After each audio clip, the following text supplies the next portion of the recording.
আমাদের এই বিজনেসে নেটওয়ার্ক মার্কেটিংয়ে লোকে বলে যে বস নেই মানে ইন্ডিপেন্ডেন্ট বিজনেস। বাট সত্যি কি আমরা ইন্ডিপেন্ডেন্ট বিজনেস করতে পারি? 95% লোক পারে না।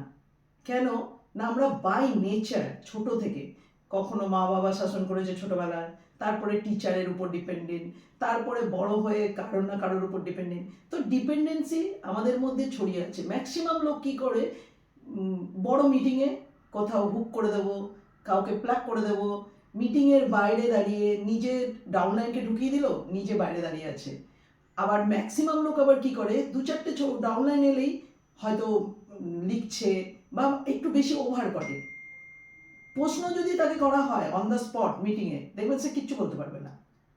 এই একটা কারণ, যেটা হচ্ছে মানুষ নিজে ইন্ডিপেন্ডেন্ট হব না। কারণ নিজে যদি ইন্ডিপেন্ডেন্ট না হই, আমি যদি না শিখি, তাহলে আমাকে সারা জীবন হুক আর কুক করে যেতে হবে। তো এই আমার মোরাল অফ দ্য স্টোরি কি বলতে চাইছি, যে এই বিজনেসের নিয়ম হচ্ছে যত তাড়াতাড়ি সম্ভব নিজে শিখে তারপরে নিজের, তোমার সঙ্গে যারা আসছে তাদেরকে ইন্ডিপেন্ডেন্ট করা।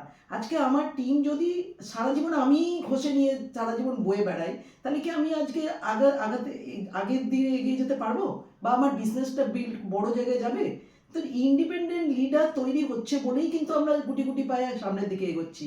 যত বড় উপর দিকে যাবে, তত বড় বড় লিডারের বড় বড় ইন্ডিপেন্ডেন্ট একটা করে টিম দেখা যায়। সো আমি বলবো এই বিজনেসের মূল মন্ত্রই হচ্ছে আগে শেখো, নিজে আগে ইন্ডিপেন্ডেন্ট হও, তোমাকে দেখে তোমার ডাউনলাইন শিখবে।